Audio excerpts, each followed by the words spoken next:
नमस्कार दोस्तों, वेदांत एक ग्रुप ऑफ एजुकेशन की ऑनलाइन क्लास में आपका स्वागत है। आज फ्राइडे और हम लोग जो है बात करेंगे आज भारत के भूगोल की। तो भारत के भूगोल में मित्रों हमने पढ़ लिया था भारत का सामान्य परिचय, इंट्रोडक्शन ऑफ इंडिया लगभग हम लोगों ने कर लिया था।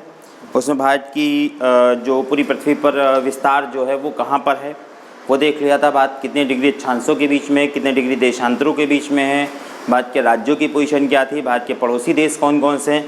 उम्मीद करते हैं कि ये सारी चीज़ें आपको अच्छे से तैयार हो गई होंगी। ठीक है, एक टॉपिक हम लोग और करेंगे, फिर दो टॉपिक का हम लोग क्या करेंगे, टेस्ट करेंगे। ठीक है ना, तो लगभग कोशिश करेंगे, हालांकि दो टॉपिक पे बहुत ज़्यादा क्वेश्चन तो नहीं, लेकिन फिर भी 25 से 30 क्वेश्चन, और अगर हो सकता है तो मैक्सिमम 50 क्वेश्चन की आपकी कैस्ट्री कर लेंगे।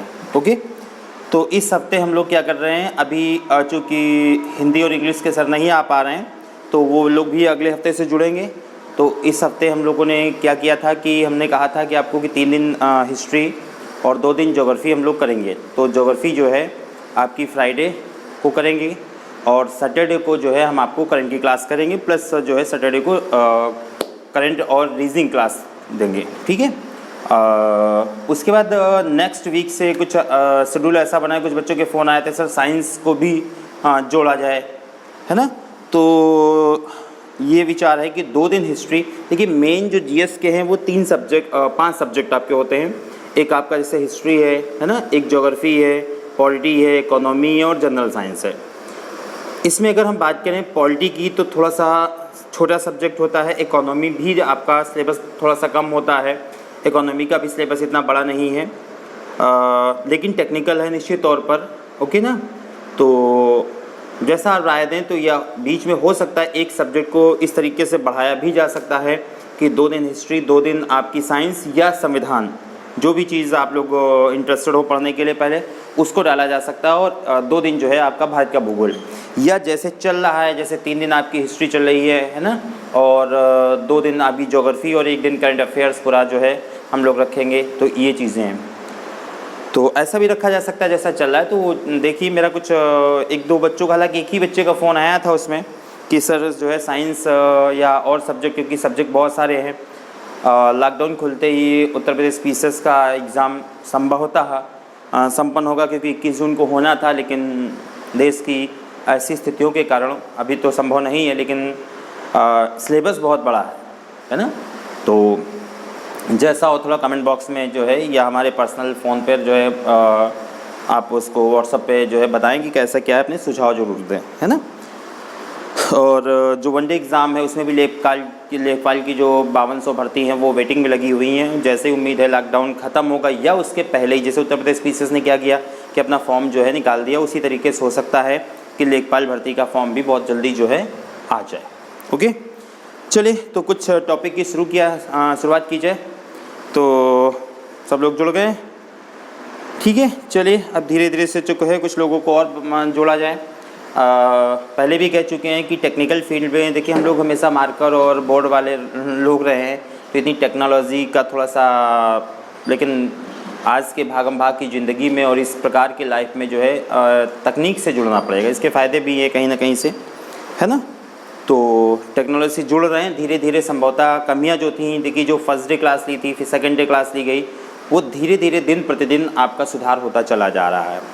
टीचर जो हैं वो और जुड़ रहे हैं। अमित सर की क्लास कम हो पा रही थी, संभवतः आज हम उनसे कहा था कि भाई थोड़ा सा क्लास बढ़ाई जाए, तो मैथ की क्लास भी संभवतः आज ठीक ठाक कोई चैप्टर आपका अमित सर शुरू करेंगे। ओके, तो हाँ अभी आ रहे होंगे वो, तो मेरे बाद वो क्लास लेंगे मैथ्स की। ओके, तो आज आपकी जीएस और मैथ्स चलेगी और जीएस में आपका भारत का भूगोल। ठीक है, चलिए तो टॉपिक शुरू करते हैं। तो हम लोगों ने चर्चा किया हुआ था, एक टॉपिक आपका हो गया था, देखिए भारत का भूगोल। हमने एक सामान्य इंट्रोडक्शन आपको पहले दिन दे दिया था कि इसमें पढ़ना क्या क्या है, कि भारत का सामान्य परिचय पढ़ना है, फिर भारत की भौगोलिक स्थिति पढ़नी है ना, भारत के जितने भी खंड हैं कितने हैं वो उस पर पढ़ना है, फिर तमाम चीज़ें, भारत की जलवायु, भारत का परिवहन, भारत की जनसंख्या, है ना, भारत का जो है पर्यावरण पूरा उठाएंगे, भारत का खनिज संसाधन है, भारत के उद्योग जगत हैं, तमाम चीज़ों को जो है क्रमबद्ध तरीके से पूरी तरीके से हम लोग भारत के भूगोल को समझेंगे। एक भी टॉपिक आपका छोड़ेंगे नहीं, ठीक है ना। जो भी चीज़ें होंगी पूरा 100% क्लियर होगा आपका। और अगर आप कोई बुक लेना चाहते हैं तो मैंने बताया भी था, पहले भी बताया था क्लास में, ऑफलाइन क्लास में, फिर से मैं बता रहा हूँ, अगर भारत के भूगोल की किताब लेना चाहते हैं तो महेश वर्णमाल बढ़िया किताब है जो कि दिल्ली तक जो है पढ़ाई जाती है। महेश वर्णमाल ने, इन्होंने अभी लेटेस्ट में बहुत सारी किताबें निकाल दी है, तो महेश वर्णमाल का जो पुराना एडिशन है जिसमें विश्व भूगोल और भारत का भूगोल एक साथ आ रहा था, ठीक है ना, क्योंकि महेश वर्णमाल का जो नाम चर्चा में आया था वो भारत के भूगोल की वजह, भूगोल की बुक को लेके है। हालांकि अब तो मार्केट में इनकी बहुत सारी किताबें आ गई, चूँकि एक बुक सक्सेस हो गई। तो भूगोल की अगर किताब लेना चाहते हैं तो महेश वर्णमाल आप ले लीजिए, एक किताब सफिशिएंट है, प्लस जो है मैप ज़रूर ले लीजिएगा, है ना, और बाकी हमारे लेक्चर्स, नोट्स प्लस महेश वर्णमाल, है ना, बाकी क्वेश्चन पेपर जो भी एग्ज़ाम आप दे रहे हैं उसका सॉल्व पेपर आप, ठीक है ना, PDF चाहो तो डाउनलोड कर लो, या मार्केट में लॉकडाउन खुलने के बाद आपको अवेलेबल रहते हैं तो आप वो ले लो, ठीक है। टॉपिक वाइज हम जो क्वेश्चन करेंगे वो जो एग्ज़ामों में पूछे गए हैं, और कुछ क्वेश्चन नए उनको टेस्ट में आपके टेस्ट सीरीज़ में हम वो आपके लिए रखेंगे, ठीक है। चलिए, तो भारत का सामान्य परिचय हम लोगों ने कर लिया था। आज हम लोग बात करेंगे भारत का जो है भौगोलिक विस्तार, ठीक है, जो इसका सेकेंड टॉपिक होगा जाके वो हम देखेंगे इसका भू आकृतिक प्रदेश। पहले इसको कर लेते हैं, ओके। तो देखिए, एक थोड़ी सी मैं बात बता दूं आपका कि जो पृथ्वी जो थी पहले, तो जो पूरा भूमंडल था वो कैसे था, तो आपको पता ही कि पूरी जो पृथ्वी थी वो इस तरीके से एक गोला था, है ना, एक गोला था हज़ारों करोड़ों साल पहले। फिर समय धीरे धीरे आगे बढ़ा और ये जो है हिस्सा दो हिस्सों में टूट गया। ये जो पृथ्वी थी, ये जो पूरा आपकी पृथ्वी थी, कह सकते हो आपका, ये दो हिस्सों में इस तरीके से ब्रेक हो गई, यहाँ से इस तरीके से, है ना, ओके। तो ये दो हिस्से जब ब्रेक हुए इसके, ये ओके, तो ये कहलाई आपकी कौन सी, यूरेशियन प्लेट, यूरेशियन, ये क्या कहलाई, यूरेशियन प्लेट, ठीक है। और ये कहलाई आपकी ऑस्ट्रेलियन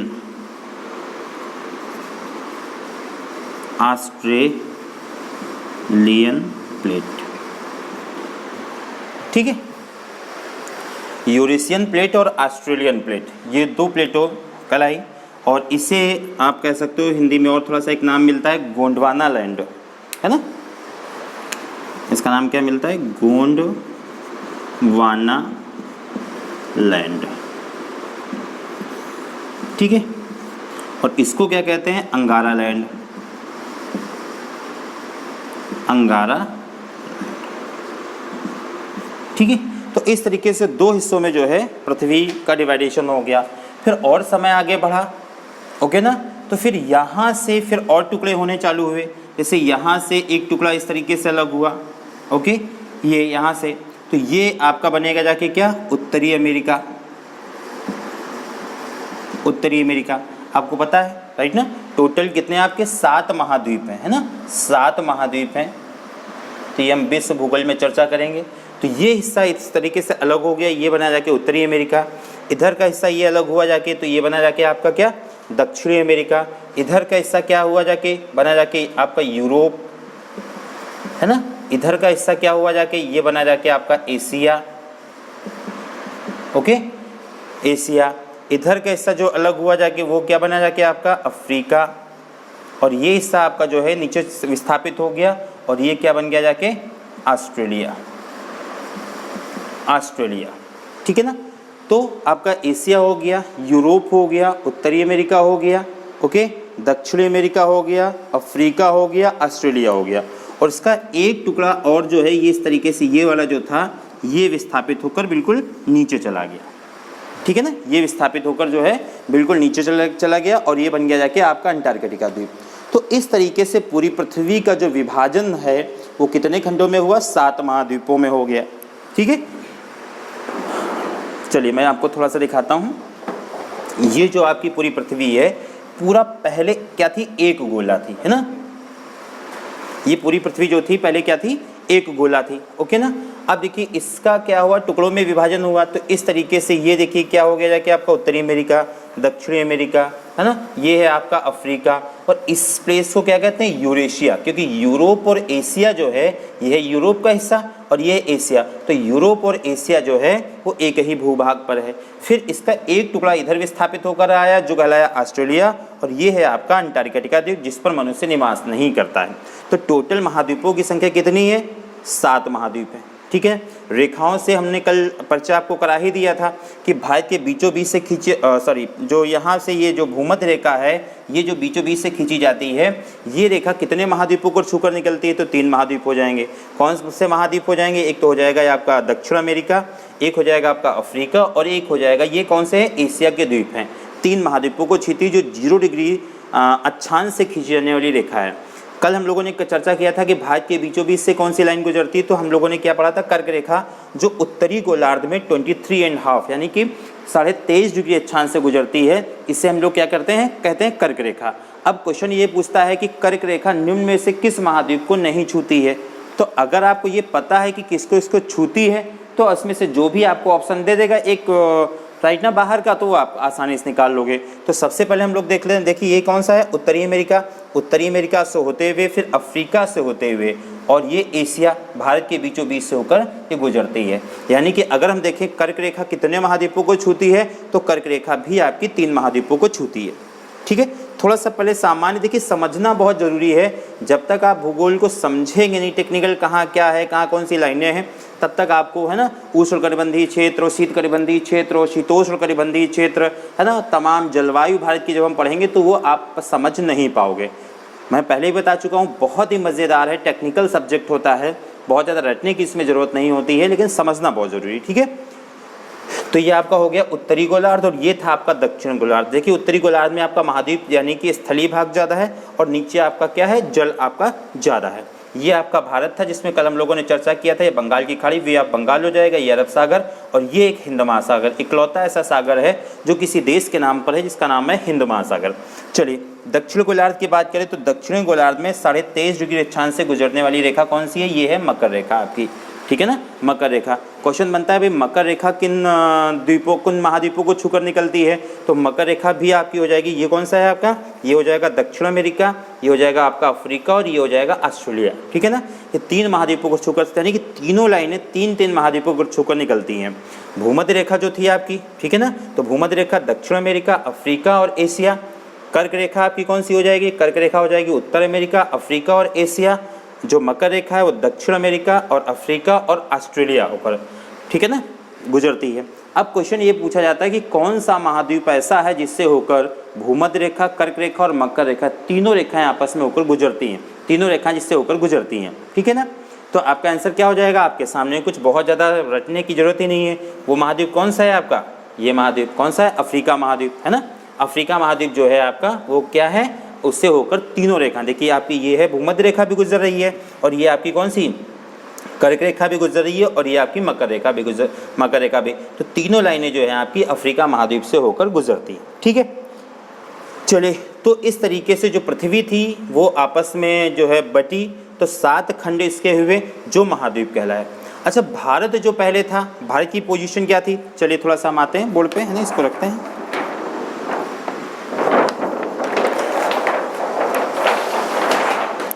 तो भारत जो पहले था वो कहाँ का हिस्सा था? भारत जो पहले था वो यहाँ का हिस्सा था, यानी कि गोंडवाना लैंड। सीधे पूछा जाता है कि भारत भूमि जो है किस लैंड का हिस्सा था? तो भारत भूमि जो था वो ऑस्ट्रेलियाई प्लेट जो थी आपकी, यानी कि जिसे कहते हो आप गोंडवाना लैंड, है ना, इसका हिस्सा था।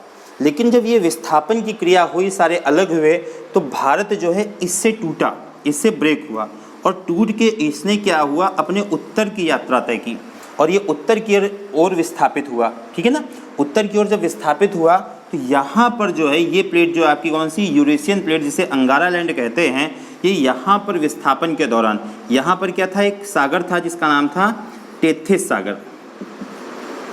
टेथिस सागर, है ना, कौन सा था? टेथिस सागर।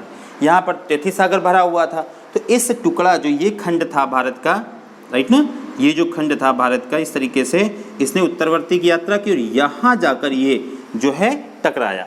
और जब ये टकराया तो ये टक्कर इतनी जोरदार की थी कि टेथिस सागर का क्या हो गया? विलोपन हो गया। ठीक है, टेथिस सागर का विलोपन हो गया और टक्कर के कारण ही यहाँ पर क्या हुआ? हिमालय का जन्म हुआ। ठीक है, तो हिमालय जब हम पढ़ेंगे तो उसमें फिर इसको विस्तारित तरीके से आपको लिखवाएंगे लेकिन अभी हम लोग क्या पढ़ रहे हैं, भारत का परिचय।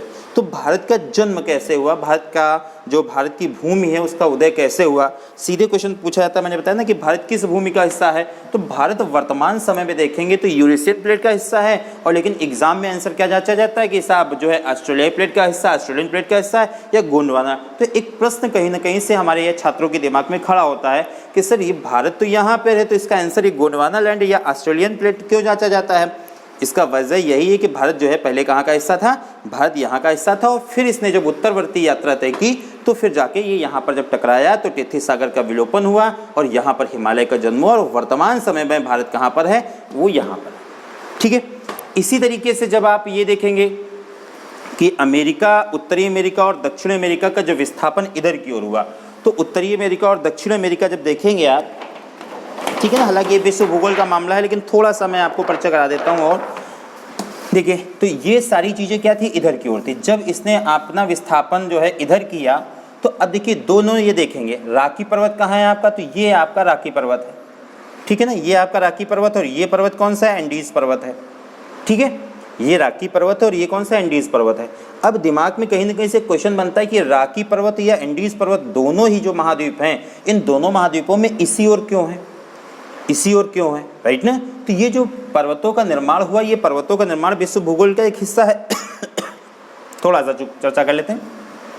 तो हुआ क्या, जब ये यहाँ का हिस्सा थे, यानी कि ये हिस्सा यहाँ जुड़ा हुआ था, तो जब इसने अपनी विस्थापन क्रिया की, यानी कि इधर की ओर जब इन्होंने पलायन किया, तो ये पानी जो भरा हुआ था, जो सागर भरा हुआ था, इस सागर से उसकी टक्कर होती रही, ठीक है ना, ये टकराता रहा, और टकराते टकराते, चूंकि देखिए ज्योग्राफी में कोई चीज़ जो होती है वो एग्जैक्ट नहीं होती। पहली चीज़ तो मैं आपको ये बता दूं। दूसरी चीज़, किसी भी चीज़ को बनने के लिए कोई 1-2 साल नहीं, लाखों करोड़ों साल लगते हैं जाके, राइट ना। तो जब ये टक्कर होती रही धीरे धीरे धीरे धीरे इधर की ओर, भाई जब इधर से टक्कर, कोई चीज़ इधर जा रही तो इधर से पानी की टक्कर होती रही, तो यहाँ पर इस तरीके से राकी पर्वत का निर्माण हुआ। तो राकी पर्वत कहाँ का, उत्तरी अमेरिका का जो है, उत्तरी अमेरिका के इस क्षेत्र पर है। उसी प्रकार से सेम यहाँ पर देखिए ये एंडीज पर्वत का निर्माण हुआ, सेम वजह उसकी हो जाएगी भाई, ठीक है ना।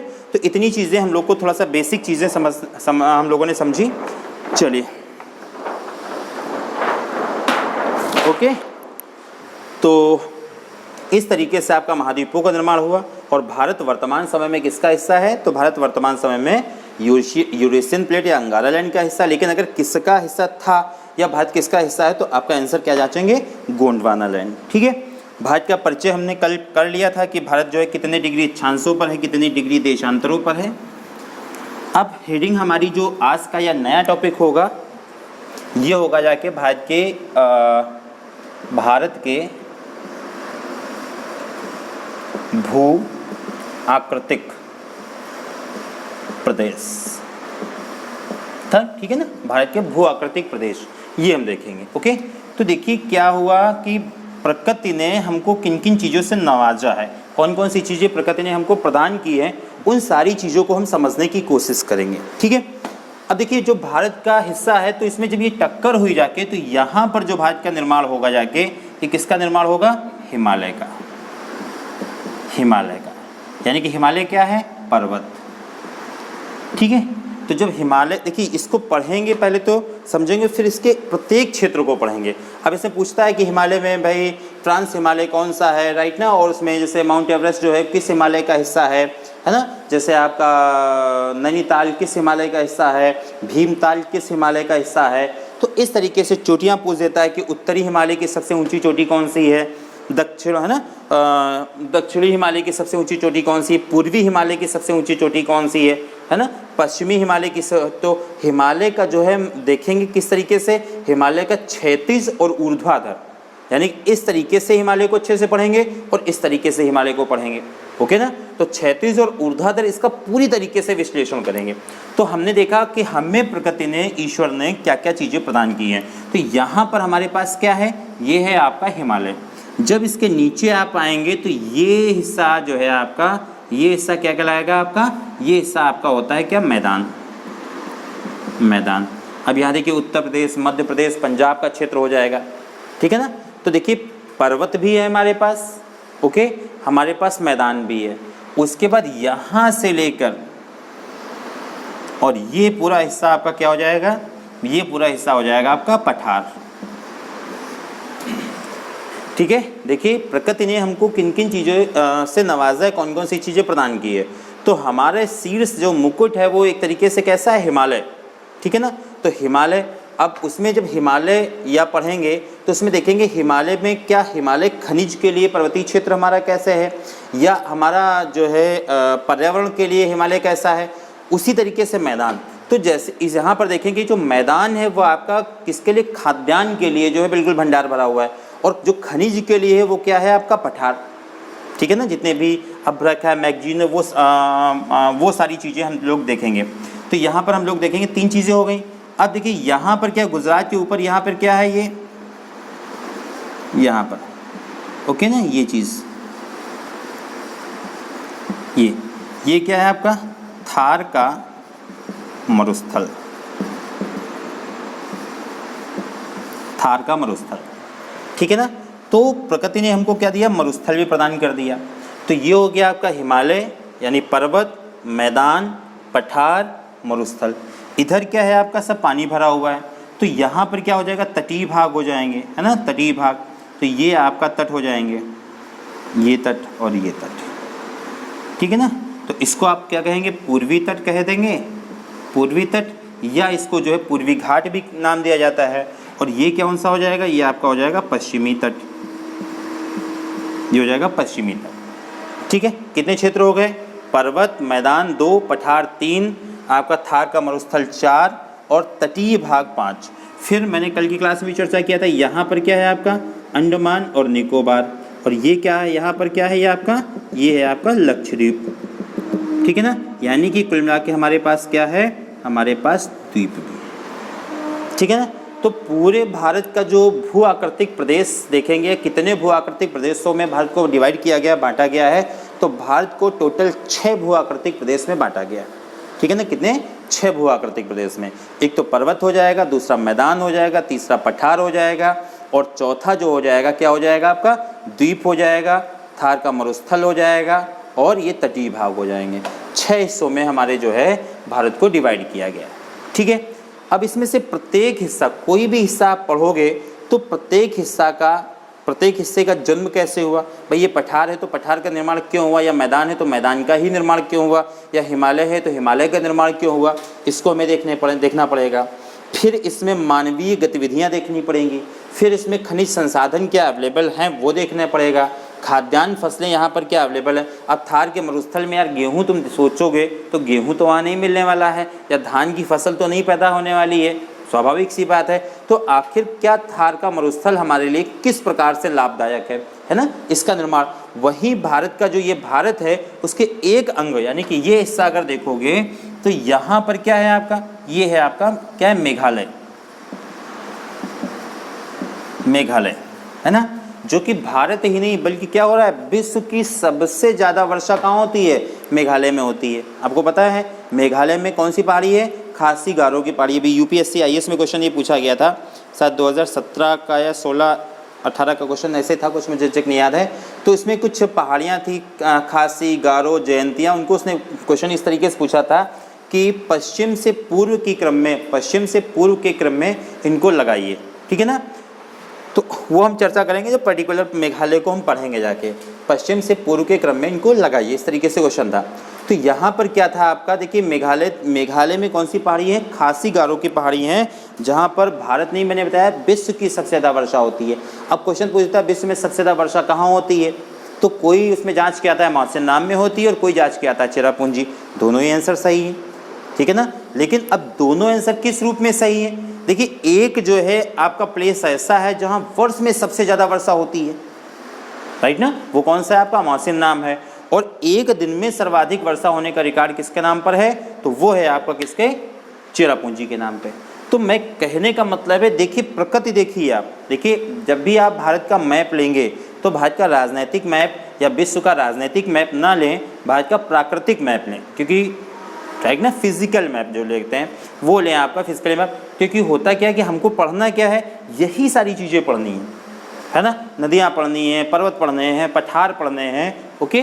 तो ये सारी चीज़ें इसमें, तो भारत का प्रकृति देखिए कि एक और जहाँ भारत के एक हिस्से में विश्व की सबसे ज़्यादा बारिश हो रही है, वहीं दूसरे हिस्से में क्या हुआ है कि दूसरे हिस्से में आपका मरुस्थल का निर्माण हुआ। अब देखिए मरुस्थल का निर्माण हुआ कैसे, एक सेकंड में, है ना। मरुस्थल का निर्माण कैसे हुआ, तो मरुस्थल का निर्माण जो है पानी ना बरसने के कारण यानी वर्षा ना होने के कारण ही क्या हुआ, मरुस्थल का निर्माण हुआ। ठीक है, तो ये कुल मिला के भारत के जो है 6 भौगोलिक भूक्षेत्र हैं। इनमें से प्रत्येक भूक्षेत्र को हम लोग जो है इसमें एक एक को पढ़ेंगे। ठीक है, और चलिए आज तो कुछ एक टॉपिक शुरू करते हैं। तो आज हम लोग जो है इसमें से कोई भी शुरू कर लेते हैं, कोई दिक्कत नहीं।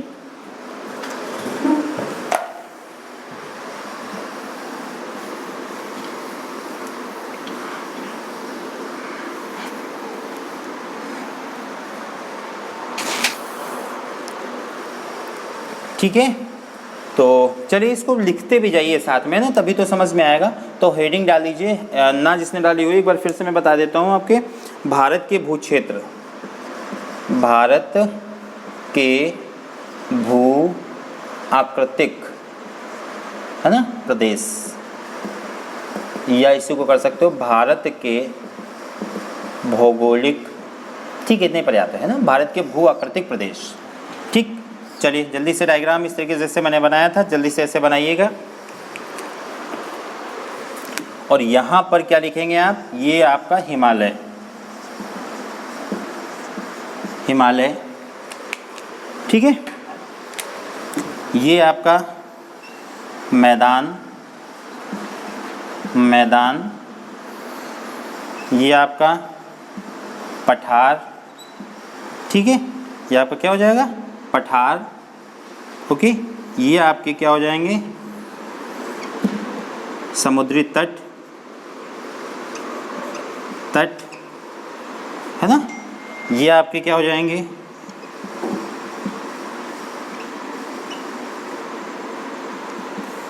द्वीप, ये क्या हो जाएगा, मरुस्थल। ठीक है, तो इस तरीके से सबसे पहले एक डायग्राम अच्छा से बनाइए। मैंने बताया था तो थोड़ा सा डायग्राम बनाने के लिए आप कोशिश करिए, अगर 1-2 रंग के पेन हो तो ठीक है, नहीं तो फिर एक ही रंग से बनाइए। ओके, ठीक है, चलिए आगे बात करते हैं। बन गया,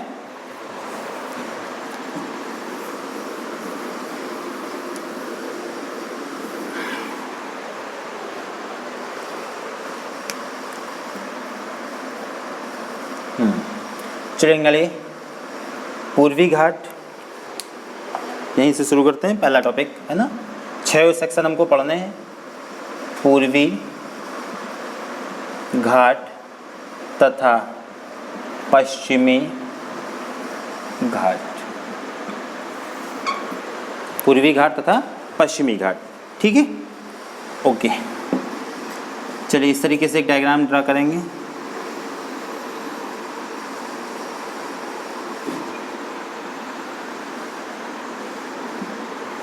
ओके,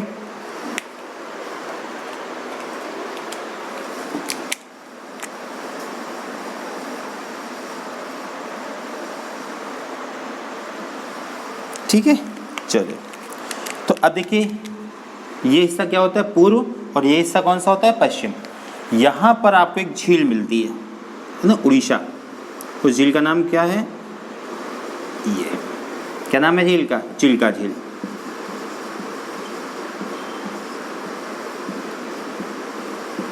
चिल्का झील, ठीक है। यहाँ पर महाराष्ट्र में जब होंगे तो कुछ पहाड़ियाँ आपको मिलती हैं। इन पहाड़ियों के नाम है क्या, हरिश्चंद्र की पहाड़ियाँ,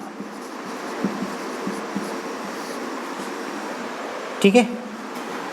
यहाँ से लेकर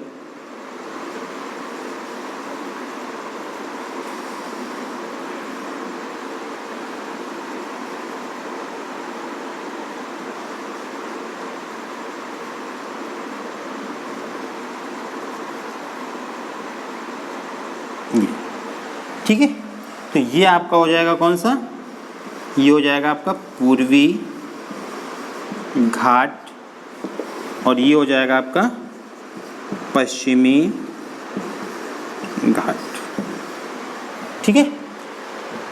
ये जो पूर्वी घाट और पश्चिमी घाट का मिलन होता है, तो यहाँ पर एक पहाड़ी है, ये इस पहाड़ी का नाम है नीलगिरी पर्वत। ठीक है, इस पहाड़ी का नाम क्या है? नीलगिरी पर्वत। डायग्राम बना लीजिए जल्दी से, दिख रहा है आप सभी को? लीजिए, मैं हट जाता हूँ, अब आराम से बना लीजिए नीलगिरी पर्वत।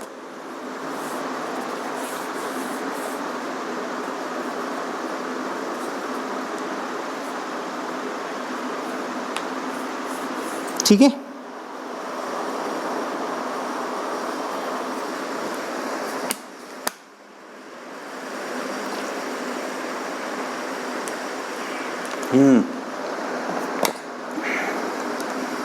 अब देखिए, चलिए थोड़ा सा नीचे लिखना चालू करते हैं। उसमें लिखिए थोड़ा सा पूर्वी घाट का विस्तार। देखिए पूर्वी घाट जो है कहाँ से कहाँ तक है, तो ये आपका राज्य कौन सा हो जाएगा? ये है आपका उड़ीसा, है ना। तो ये क्षेत्र हो जाएगा उड़ीसा। उड़ीसा के नीचे कौन सा हो जाएगा? आंध्र प्रदेश। और आंध्र प्रदेश के नीचे कौन सा हो जाएगा? तमिलनाडु।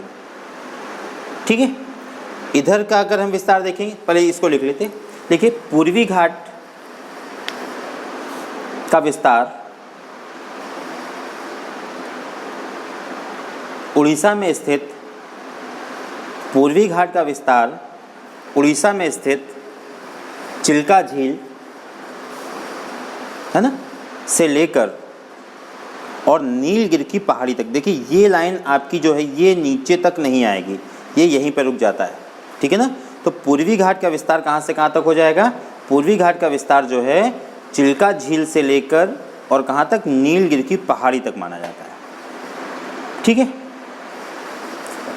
लाइन चेंज कर लिखिए। जबकि पश्चिमी घाट का विस्तार महाराष्ट्र में स्थित हरिश्चंद्र की पहाड़ियों से लेकर और कहाँ तक आएगा? ये लाइन कहाँ तक आती है आपकी? नीचे तक आती है, यानी कि जिसे कहते हैं आप कन्याकुमारी। कन्याकुमारी। ठीक है, लिखा हो गया। पूर्वी घाट का विस्तार उड़ीसा में स्थित चिल्का झील से लेकर नीलगिरी की पर्वत तक, नीलगिरी की पहाड़ी तक आपका आएगा। और पश्चिमी घाट का विस्तार हरिश्चंद्र की पहाड़ियों से लेकर और कहाँ तक आएगा? कन्याकुमारी तक।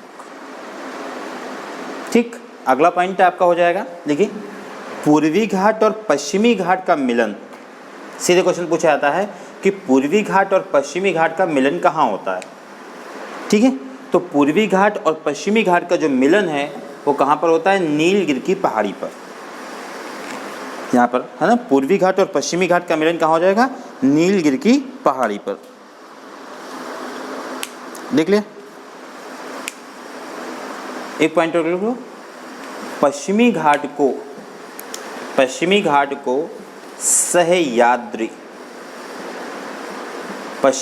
को सह्याद्री के नाम से भी जाना जाता है ना। पश्चिमी घाट को सह्याद्री के नाम से भी जाना जाता है। ठीक, इतनी बात समझ में आ गई, उम्मीद है। पूर्वी घाट और पश्चिमी घाट का परिचय हो गया। थोड़ा सा हेडिंग लीजिए, पूर्वी घाट की पहाड़ियाँ। इसको हटा देते हैं।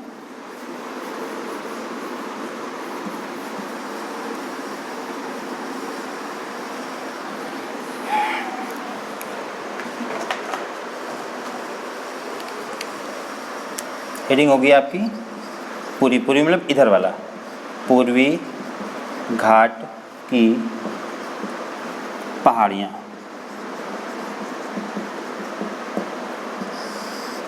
ठीक, अब देखिए पूर्वी घाट में जो पहाड़ी आपकी मिलेंगी तो वो कौन सी कितनी होंगी? 1 2 3 4 5 6 7 पहाड़ी, है ना। इस तरीके से पहाड़ियों का डायग्राम बनाएंगे। 7 पहाड़ी आपकी हो जाएंगी पूर्वी घाट में। ठीक है, 7, एक कम कर दी, 6 पहाड़ी आती है ना।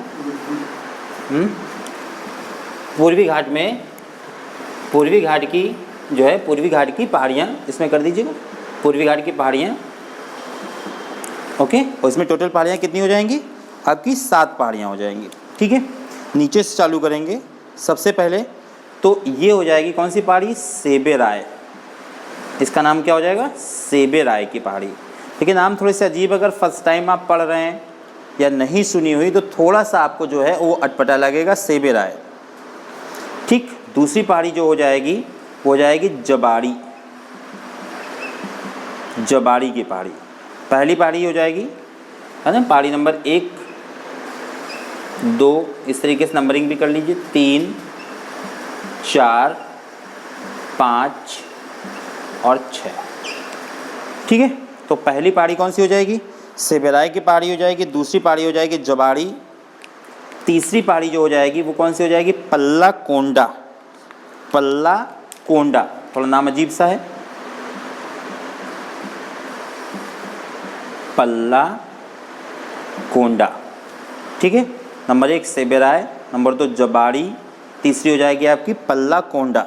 ठीक है, तीसरी हो गई। चौथी लिखेंगे नल्ला ना, नल्ला और मल्ला, नल्ला मल्ला की पहाड़ी है ना, नाम अजीब से। ठीक है, सेबे राय, जबाड़ी, पल्ला कोंडा, नल्ला मल्ला ना, नल्ला मल्ला की पहाड़ी, नल्ला मल्ला की पहाड़ी। और उत्तरी सिरका, उसके बाद एक और लिख लीजिए, इसका नाम हो जाएगा उत्तरी सिरका, उत्तरी सिरका। और ये जो छठवीं पहाड़ी हो जाएगी वो हो जाएगी कौन सी, महेंद्रगिरी, महेंद्रगिरी। पूर्वी घाट में 6 पहाड़ियाँ आपको मिलेंगी। ठीक है ना, महेंद्रगिरी, उत्तरी सिरका, नल्ला मल्ला, ये ना है नल्ला नल्ला, नल्ला मल्ला, पल्ला कोंडा, जबाड़ी और सेबे राय। तो ये 6 पहाड़ियाँ जो है आपकी किस में है, ये आपकी जो है पूर्वी घाट में। उम्मीद है समझ में आ रहा होगा। ठीक है, अब इनके राज्य पहले क्लियर कर लेते हैं। देखिए, जो जबाड़ी और सेबे राय है, ये दोनों पहाड़ियाँ कहाँ हैं, अभी थोड़ा सा हम लोगों ने चर्चा किया हुआ था, ये बताया था आपको, इस तरीके से डायग्राम बना था आपका। थोड़ा सा मार्कर कम चल रहे हैं, चलिए दिख रहा है ना आपको, चलिए ठीक है, ओके।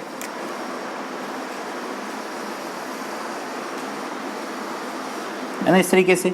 और ये यहाँ से लेकर यहाँ तक आपका, ये तो था पूर्वी घाट आपका यहीं पे, और ये आपका क्या था, पश्चिमी घाट, है ना।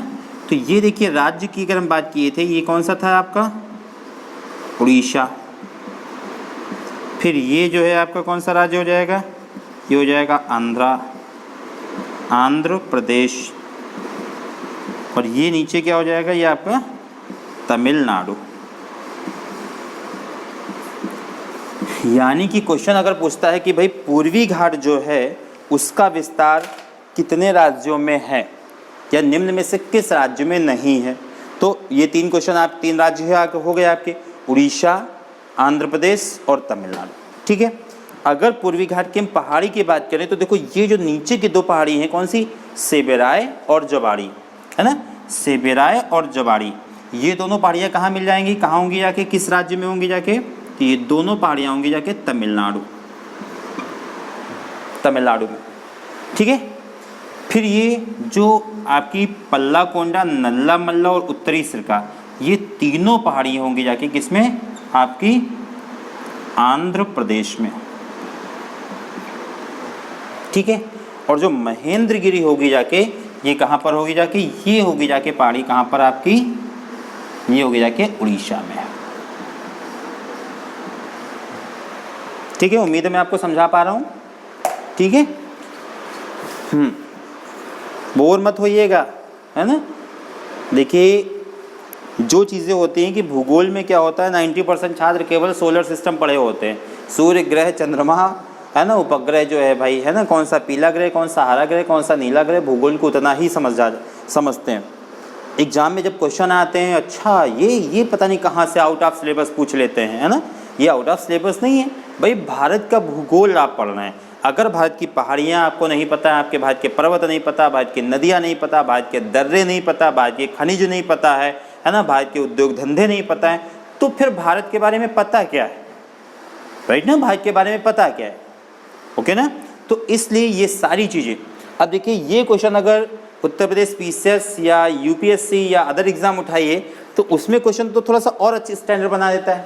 कैसे बनाएगा क्वेश्चन, समझने की कोशिश करिए कि उसने क्या करता है कि इसमें से 4 पहाड़ी दे देता है कोई, और कैसे क्वेश्चन क्या आएगा कि भाई इन पहाड़ियों को उत्तर से दक्षिण के क्रम में सजाइए, या इनका उत्तर से दक्षिण के क्रम में क्रमशः क्या है, या दक्षिण से उत्तर की ओर इनका क्रम क्या है, ठीक है ना। इस तरीके को क्वेश्चन सिविल सर्विसेज है, बीओ का एग्ज़ाम है, जो भी थोड़ा सा स्टैंडर्ड, और हालांकि अब जो है वनडे के जो पेपर होते हैं आपके उनमें भी बहुत स्टैंडर्ड क्वेश्चन। अब उसने पूछ दिया कि भैया ये बताइए अच्छा कि पूर्वी घाट की सबसे ऊंची पहाड़ी का नाम क्या है, लो मामला हो गया ना।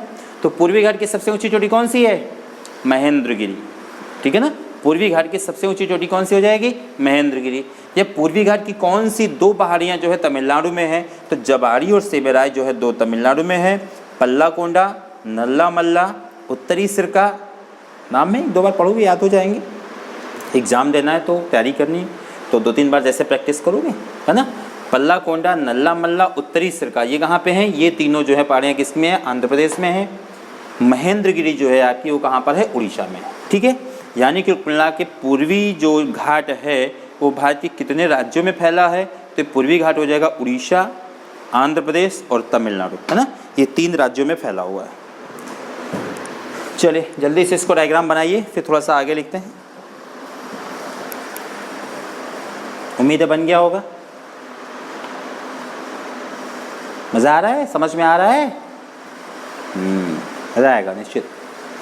लिखिए थोड़ा सा नीचे, पूर्वी घाट की सबसे ऊंची चोटी, पूर्वी घाट की सबसे ऊंची चोटी उड़ीसा में स्थित महेंद्रगिरी है ना। पूर्वी घाट की सबसे ऊंची चोटी उड़ीसा में स्थित कौन सी है, महेंद्रगिरी है, ठीक है, ओके, महेंद्रगिरी है। अब चलिए एक मुद्दे की बात बताता हूँ, इसी में इसको हटा देता हूँ ना।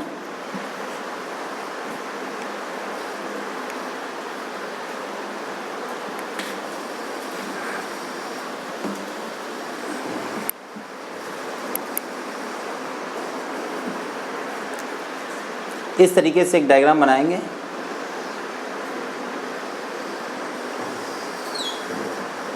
इस तरीके से, है ना।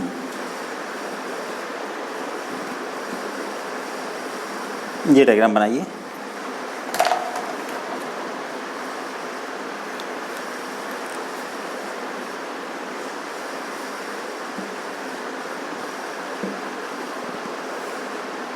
बन गया।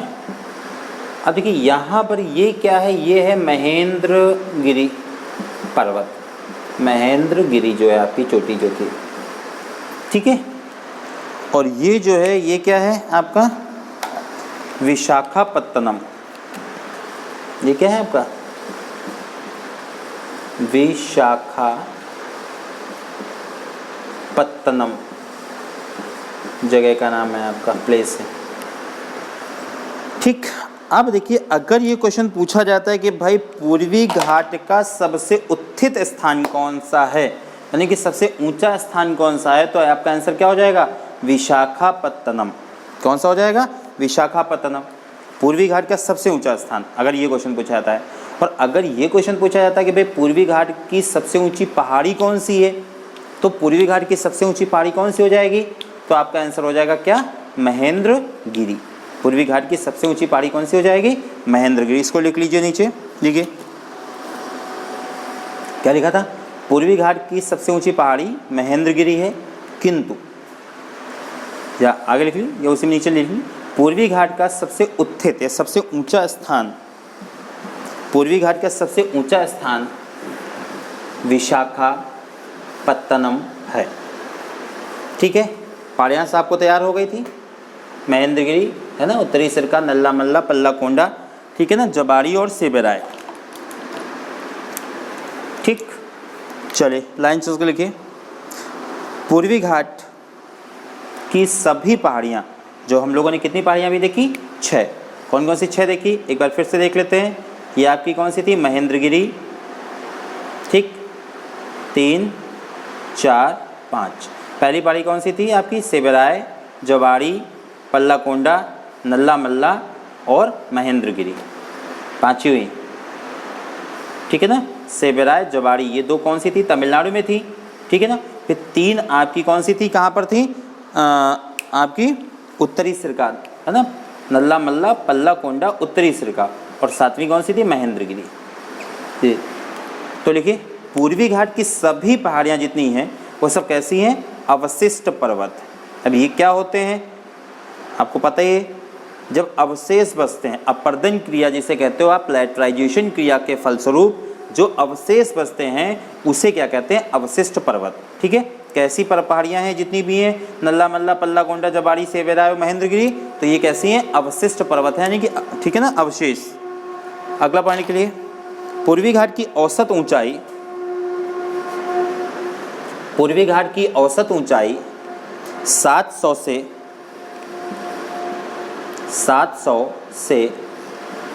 800 मीटर, ठीक है, 700 से 800 मीटर है। पूर्वी घाट की औसत ऊंचाई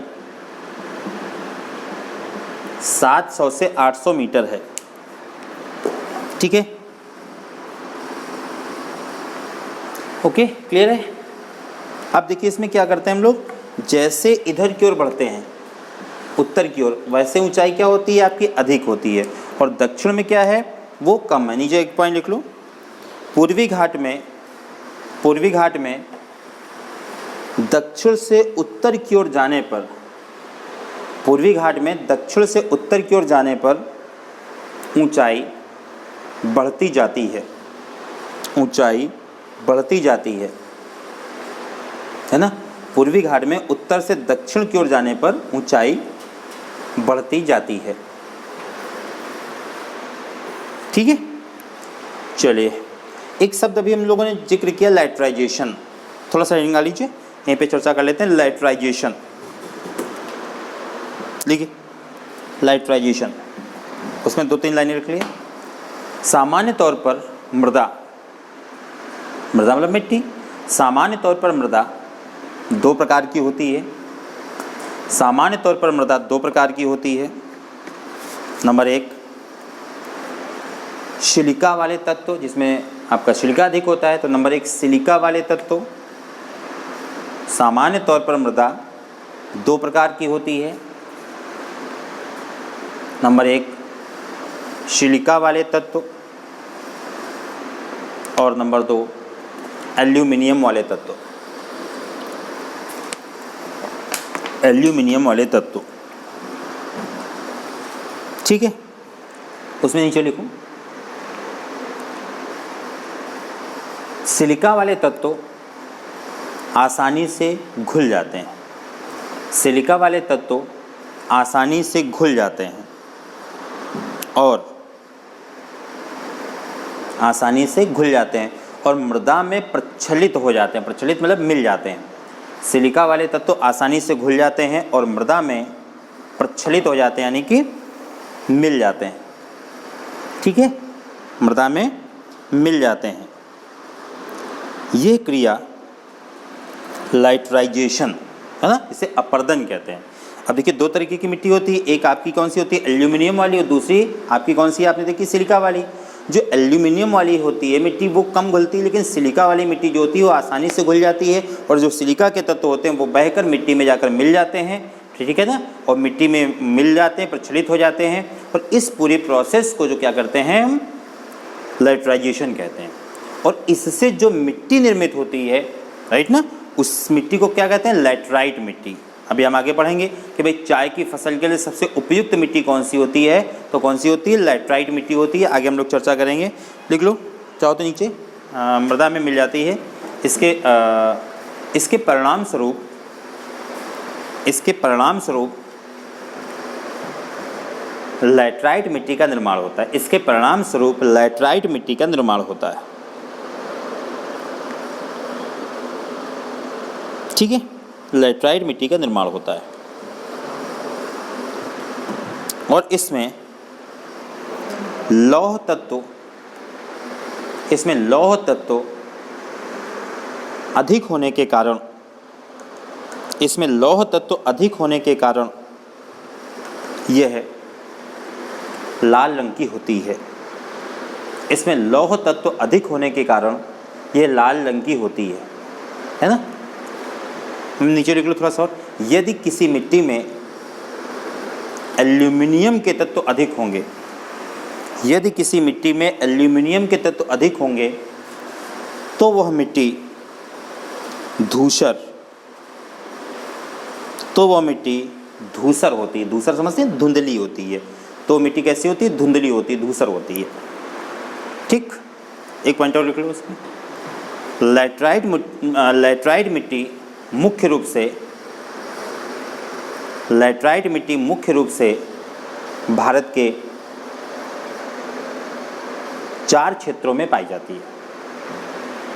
देखिए लैटराइजेशन यहाँ पे चर्चा हुआ ना, तो लैटराइजेशन से बनती है आपकी लैटराइट मिट्टी, ठीक है ना। और लैटराइट मिट्टी की विशेषता क्या होती है? इसमें आयरन अधिक होता है, इसलिए इसका रंग कैसा होता है? हल्का सा रेडिस्ट होता है, लाल होता है। अगर एल्यूमिनियम होगा, मिट्टी में हम चर्चा करेंगे, जब एल्यूमिनियम अधिक होगा तो फिर क्या होगा? ये धूसर होती है। लैटराइट मिट्टी मुख्य रूप से कहाँ पाई जाती है ना?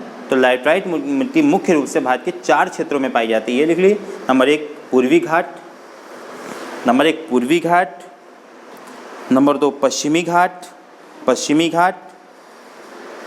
बहुत पूछा था, बहुत इंपॉर्टेंट क्वेश्चन कि भाई ये बताइए चाय की फसल के लिए सबसे उपयुक्त मिट्टी कौन सी होती है? तो चाय की फसल के लिए सबसे उपयुक्त मिट्टी कौन सी होती है? लैटराइट मिट्टी होती है, ठीक है ना। तो लैटराइट मिट्टी कहाँ पाई जाती है? नंबर 1 पूर्वी घाट, नंबर 2 पश्चिमी घाट, नंबर 3 मेघालय का पठार, मेघालय का पठार है ना, नंबर 4 छोटा नागपुर, छोटा नागपुर, ठीक है, छोटा नागपुर। चलिए, तो ये हम लोगों ने कर लिया पूर्वी घाट। अभी हम थोड़ा सा बात और कर लेते हैं पश्चिमी घाट की। तो पूर्वी घाट और पश्चिमी घाट हम लोग का आज जो है बिल्कुल तैयार हो जाएगा।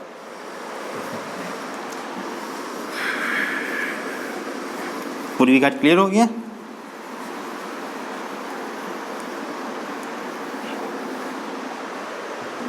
चलिए हिंगाली पश्चिमी घाट।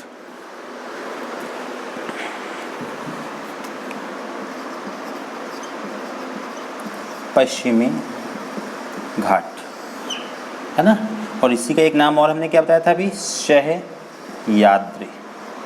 पश्चिमी घाट को क्या कहते हैं? सह्याद्री, ठीक है। थोड़ा सा डायग्राम फिर से एक बार हल्का सा बना लीजिए। डायग्राम बनाने में कतई कोताही ना बरतें हैं। जितनी सुंदर सी कॉपी बनेगी उतना ही पढ़ने में आपको बाद में आनंद आएगा। ये क्लास आपकी 24 घंटे तक तो हमारे वीडियो को देख सकते हैं, उसके बाद ये भी ख़त्म हो जाएगा, फिर क्या करेंगे, है ना। इसलिए इसको बनाना ज़रूर है। तो हम लोगों ने क्या चर्चा किया हुआ था? ये आपका हो जाएगा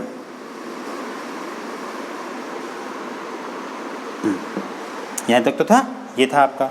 और ये पूर्वी घाट कहाँ से था? ये था। तो जो पश्चिमी घाट है इसका विस्तार सबसे पहले हमको देखना पड़ेगा किन किन क्षेत्रों में है आपका, ठीक है। तो पूर्वी घाट का जो विस्तार हो जाएगा, देखिए थोड़ा सा इंडिया का मैप देखने की कोशिश करते हैं। ये आपका देखिए, ठीक है ना, यहाँ पर ये आपका जो है, ये देखिए चिल्का झील थी, और यहाँ से लेकर ये जो है ये आपका कौन सा विस्तार यहाँ पर है ना, ये आपका कौन सा विस्तार है? ये तो आपका कौन सा? पूर्वी घाट। पश्चिमी घाट की अगर हम बात करेंगे तो पश्चिमी घाट ये देख है ना, पश्चिमी घाट जो है आपका ये हो जाएगा गुजरात, यहाँ पर आपके ये आपका महाराष्ट्र हो जाएगा। महाराष्ट्र से लेकर और कहाँ तक आ जाएगा? ये नीचे कन्याकुमारी तक। ओके, तो ये क्षेत्र देखिए किसका हो जाएगा? ये हो जाएगा आपका केरला का, है ना। केरला के ऊपर क्या हो जाएगा आपका? ये पूरा क्षेत्र कर्नाटक हो जाएगा, है ना। कर्नाटक के ऊपर क्या हो जाएगा? ये क्षेत्र महाराष्ट्र हो जाएगा, इस तरीके से, है ना। तो ये आपका कौन सा हो जाएगा? आप मैप देखिएगा, इसमें आपको नहीं दिख पाएगा, ठीक है ना, बहुत छोटा छोटा लिखा हुआ है, हमें को पूरे अच्छे से नहीं दिख रहा है क्योंकि इस समय चश्मा हमारा जो है भाई थोड़ा सा खो गया है लॉकडाउन के टाइम पे और बन भी नहीं पा रहे हैं इस समय। ओके, तो खैर मुझे कोई दिक्कत नहीं, लेकिन आप एक मैप जरूर ले लीजिए जब भी खुल जाए, या उस पर जो है आप मोबाइल पे डाउनलोड कर लीजिएगा, ठीक है, उम्मीद है। तो ये आपका पश्चिमी घाट, ये सह्याद्री की हम लोग थोड़ा सा बात करेंगे, है ना। तो यहाँ से लेकर हरिश्चंद्र की पहाड़ियों से लेकर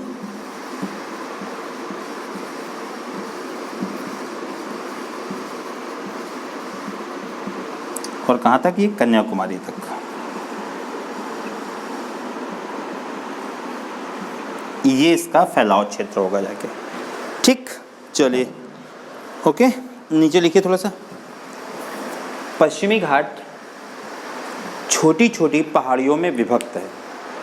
पश्चिमी घाट छोटी छोटी पहाड़ियों में विभक्त है, इसीलिए इसे दक्षिणी पर्वतीय हिल्स, पश्चिमी घाट छोटी छोटी पहाड़ियों में विभक्त है, इसीलिए इसे दक्षिणी पश्चिमी हिल्स कहा जाता है,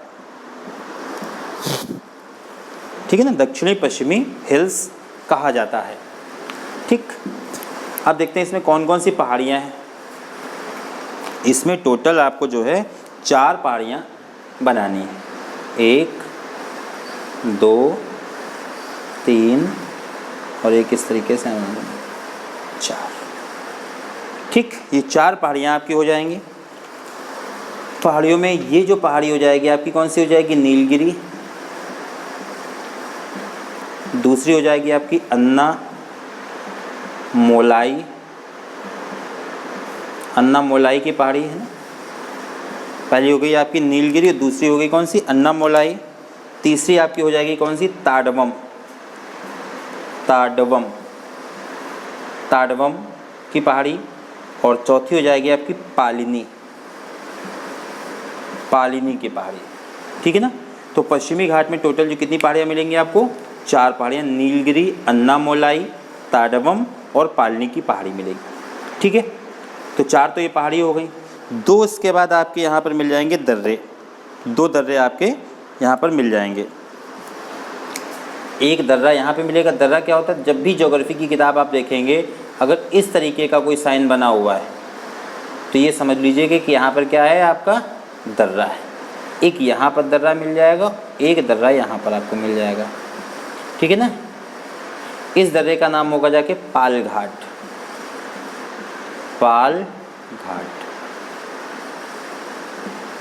और इस दर्रे का नाम हो जाएगा जाके आपका जो है सिंघकोटा। क्या हो जाएगा, सिंह तो बिल्कुल ही नहीं चल रहे हैं भाई। हाँ चलो देखते हैं, अब आज काम चला लेते हैं। सिंघकोटा, ठीक है। 2 दर्रे, उम्मीद है समझ में आ रहा होगा।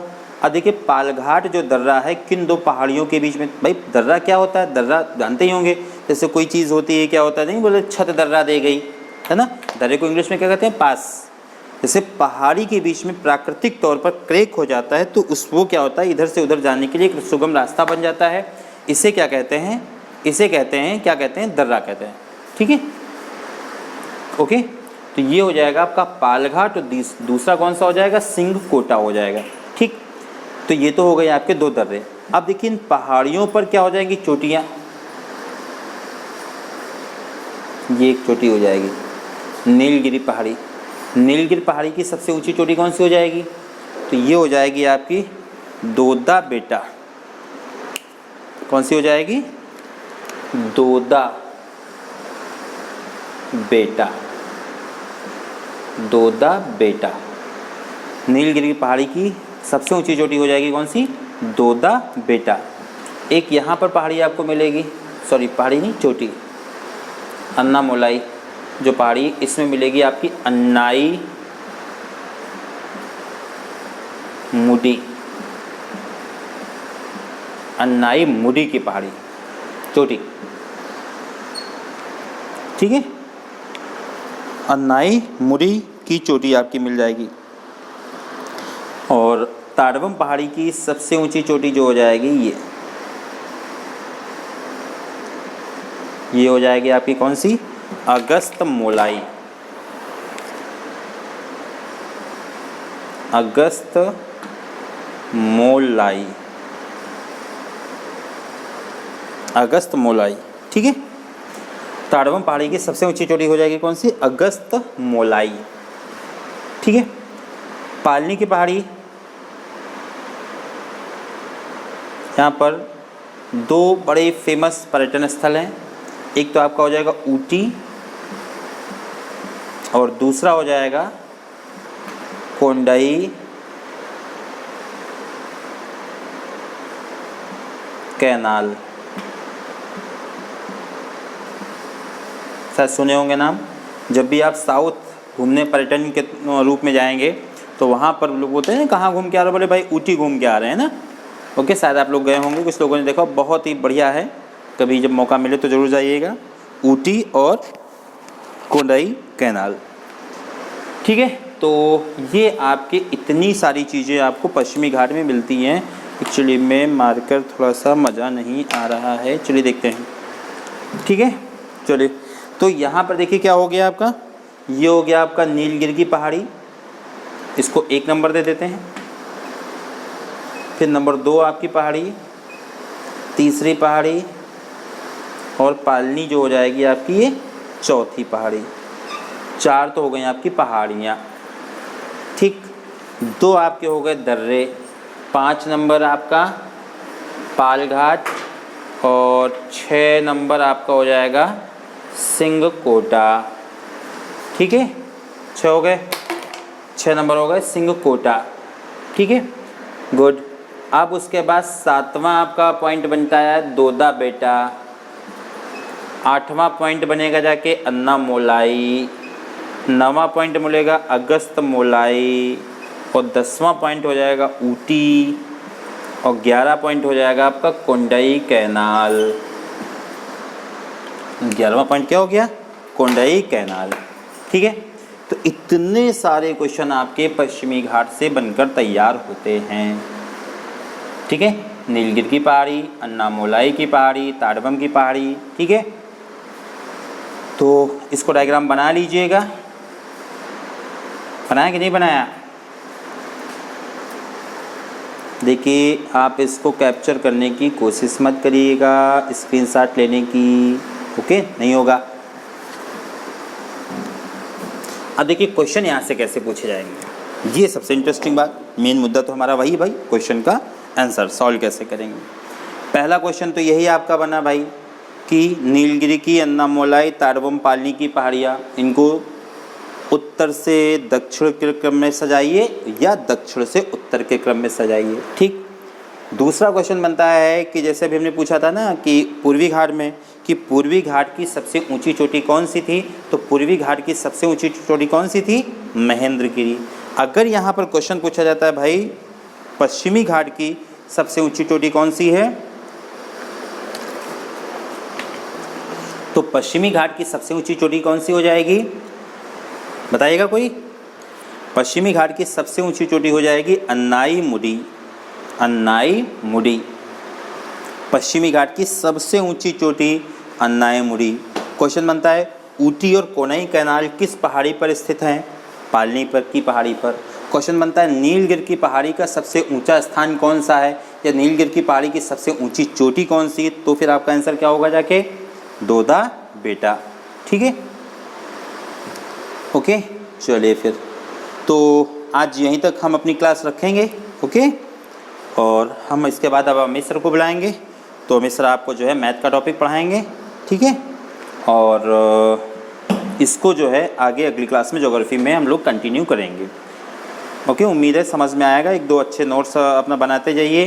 पहला टॉपिक हम लोगों ने किया था भारत का परिचय, और अभी हम लोग कर रहे हैं भारत के भौगोलिक क्षेत्र। इसके बाद फिर जैसा चाहोगे तो परिवहन पढ़ा देंगे, पर्यावरण पढ़ा देंगे, या भारत के नदियाँ पढ़ा देंगे, ठीक है ना। तो कमेंट बॉक्स में कमेंट कर दीजिए जो भी टॉपिक आपको पढ़ना हो, खनिज संसाधन पढ़ने हो, कृषि पढ़ना हो, मिट्टी पढ़नी हो, सिंचाई पढ़नी हो, ठीक है ना। टॉपिक कमेंट्स करते रहिएगा। जब भी आप आइएगा अपना नाम ज़रूर कमेंट करिएगा, इससे ये हो जाता है कि कितने लोग कौन कौन से देख रहे हैं, कौन कौन से नहीं देख रहे हैं, किसको हटाना है, किसको जोड़ना है, वो सारी चीज़ें, ठीक है। तो चलिए फिर इसी के साथ आज की क्लास इतने रखते हैं। कल हम लोग जो है क्या करेंगे, हम लोग कल करंट अफेयर्स और मिसलेनियस एक कॉपी बना लीजिए विविध की, है ना, विविध की। विविध और करंट की एक कॉपी बना लीजिए, उसमें आधी कॉपी में हम लोग करंट करेंगे और आधी कॉपी में विविध करेंगे। विविध का मतलब होता है miscellaneous, history, geography, polity, economy, science, है ना, करंट अफेयर्स, सारे क्वेश्चन जो है उसमें करेंगे मिसलेनियस में। तो वो हम टॉपिक फ़िलहाल जो है सैटरडे में रखेंगे, ओके। और 2 दिन आपका जो है बृहस्पति और शुक्रवार 2 दिन भूगोल की क्लास हो चुकी है। सैटरडे के हम लोग विविध करेंगे, संडे के हम लोग जो है छुट्टी रखेंगे, है ना। वैसे भी आज की डेट में लॉकडाउन जब से हुआ है तब से हमारी बॉडी जो है बड़ी सुस्त हो गई है ना, पढ़ने और पढ़ाने दोनों में ही, है ना। थोड़ा सा आपको साथ दिक्कत आ रही हो, नहीं हमें तो नहीं कह रहा, हमें तो यहाँ 10 घंटे 12 घंटे पढ़ाने का बच्चों एक आदत सी पड़ी थी, तो बड़ा बोर हो रहे थे, कैसे क्या करें, टाइम नहीं कट रहा घर में घुसे घुसे। लेकिन खैर जब से आप लोग के साथ जुड़ने का मौका मिला, कुछ ऐसा प्लेटफॉर्म धीरे धीरे करके तैयार हो रहा है, तब से अब जो है अच्छा लगने लगा है, कम से कम थोड़ा सा टाइम भी कटने लगा है, ओके। और कुछ लगता है कि नहीं कुछ काम कर रहे हैं, कम से कम लाइफ जो है जीवन सार्थक हो रहा है। नहीं तो पर वही होता था कि सुबह शाम अपना खाना खाना, दिन भर लेटे रहना, टीवी देखना, वेट भी गेन हो रहा था, बढ़ रहा था, तो समस्याएं हो रही थी। अब लॉकडाउन में चाह के भी आप कुछ नहीं कर सकते हो, क्या कर सकते हो, है ना। कोचिंग संस्थान तो वैसे भी इतनी जल्दी अभी ऑफलाइन क्लास खुलने की उम्मीद नहीं है संभवतः, क्योंकि हालात बड़े ही ख़राब होते चले जा रहे हैं। और किसी कंडीशन में कुछ भी हो जाए, आप अपने सेहत का ध्यान रखेंगे, क्योंकि बहुत आवश्यक है, बाहर बिल्कुल भी ना निकलें, बहुत ज़रूरी हो तो ही निकलें और पूरी जो है सावधानी के साथ निकलें, क्योंकि अभी जो बाहर से लोग आए हुए हैं, प्रवासी मज़दूर कह सकते हो आप उनको, तो बहुत तेज़ी से जो है देखिए रोज़ 5,000 6,000 जो है लोग जंप हो रहे हैं, यानी कि अब बहुत तेज़ी से आंकड़े बढ़ रहे हैं। आपको पता नहीं ना कि ये कौन बगल वाला कैसा है ना। एक बड़ा ही जो है मतलब कह सकते हो ऐसा वायरस है जो दिखाई नहीं पड़ता है ना। वो आदमी दिखने में साफ़ सुथरा लग रहा है और पता चला वो वायरस से, है ना, तो फिर बहुत दिक्कत हो जाएगी। तो इसलिए आप अच्छे से पढ़ाई करें, घर में रहें, ओके, और लॉकडाउन का पालन करें, ओके। तो चलिए फिर आज के साथ लिए इतना ही, बाय बाय। अमित सर को कॉल करते हैं, तो आप मैथ्स की क्लास का आनंद लीजिएगा, ओके। और हम लोग कल मिलेंगे विविध और करंट अफेयर्स के साथ में। और कल हम आपको एक टॉपिक और देखेंगे, रीजनिंग में अगर देखेंगे तो रीजनिंग भी थोड़ी सी पढ़ाएंगे, है ना। चलिए फिर, ओके, बाय बाय।